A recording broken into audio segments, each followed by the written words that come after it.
Hello, my name is Lloyd Chapman, and I'm president and founder of the American Small Business League. We've got a press release out today titled Senate Uses Ambiguous Language to Renew Controversial Pentagon Test Program. Let me read you this language. The program they're renewing, by the way, is the Comprehensive Subcontracting Test Program. A test program. They've been testing it for a quarter of a century. We think that's too long. And what they're testing is whether removing all transparency and penalties from Pentagon prime contractors is going to increase opportunities for small businesses. So prior to the implementation of the Comprehensive Subcontracting Plan Test Program, Pentagon prime contractors were required to release publicly available small business subcontracting plans and quarterly and annual small business subcontracting reports, which the public could use to see if a contractor was complying with federal law establishing small business contracting goals. Prior to the implementation of the Comprehensive Subcontracting Plan Test Program, prime contractors could also face liquidated damages for failing to comply with federal law that established small business subcontracting plans. When this test program was implemented 25 years ago, it eliminated all transparency, so you and anybody in America, the media, are unable to see if these contractors are complying with the law, and eliminated any penalties for noncompliance. So, under the guise of increasing subcontracting opportunities for small business, the Comprehensive Subcontracting Plan Test Program eliminated all transparency and all penalties. We estimate that small businesses have been cheated out of over $1 trillion during the life of this 25-year test program. Now Congress wants to renew it for another 3 years. Here's the language in the House version, Section 811 of the FY 2015 Defense Authorization Bill, which renews the Comprehensive Subcontracting Plan Test Program. This was in Section 811 of the chairman's mark of the bill. However, after nearly 24 years since the original authorization of the program, the test program has yet to provide evidence that it meets the original stated goal of the program. So the House of Representatives has admitted there's no evidence this program has ever worked. Let's renew it into its 28th year of testing.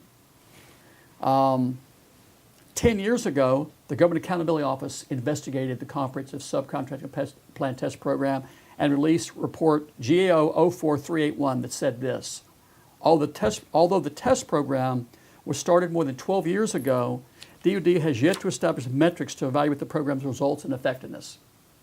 Well, the reason the DoD didn't develop metrics to evaluate the program's results and effectiveness because they don't want anybody to know that this program has devastated opportunities for small business, the complete antithesis of the congressional intent in passing this program. And you can tell the House of Representatives is embarrassed by this because they have buried Section 811 that renews the program in the bill.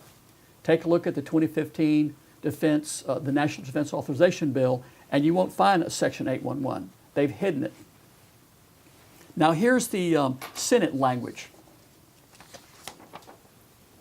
The Senate version of the 2015 National Defense Authorization Bill states the test program shall terminate on September 30, 2015 if the Undersecretary of Acquisition, Technology and Logistics certifies to the Congressional Defense Committee no later than December 31st, 2014 that the Department of Defense will not be able to transition all participants in the test program to individual small business subcontracting plans that meet all relevant requirements contained in the Federal Acquisition Regulation before December 31st, 2014, or participants transition to the individual small business subcontracting plans do not enhance subcontracting opportunities for small businesses. What does that mean? Can't tell. I've got to read it again, right? We think this is designed to be ambiguous, and at best, it gives the Pentagon the ability to decide whether this test program should continue or not. So think about the logic of testing anything for 25 years when there's no evidence that it works. If anyone out there thinks that eliminating transparency and any penalty for noncompliance is going to increase opportunities for small businesses, call me. I will sell you some shares in the Golden Gate Bridge here in California. It's ridiculous. It's absurd. So the House is trying to hide their language renewing this bill, and the Senate is using ambiguous language and at best leaving it up to the Pentagon. This program needs to be terminated. It needs to end immediately.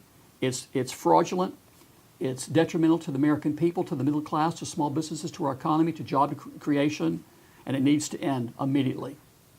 So we're hoping that someone out there, some honest journalist, will do a story about this. By the way, we're trying to get stories out there. No journalist in a quarter of a century has ever written about this program in the mainstream media. There's a couple of minor stories. I think some college wrote about it. But I think this is astonishing that not one journalist in the mainstream media has written about this in 25 years. I say, by the way, that it will be very difficult for journalists today to write about this. The Pentagon does not want to get out that this fraudulent program has cheated the middle class out of $1 trillion or more. And if you want to see how big the story is, try to write about it. Call up the website for the Conference of Subcontracting Plan Test Program and talk to people there. Call up the Pentagon press office. Call up the House press office or the Senate press office and the House Armed Service Committee and the Senate Armed Service Committee and tell them you want to do a story about this bill. And notice how nobody will talk to you, and notice what happens when you try to write about this. So I'm Lloyd Chapman with the American Small Business League. Thank you very much.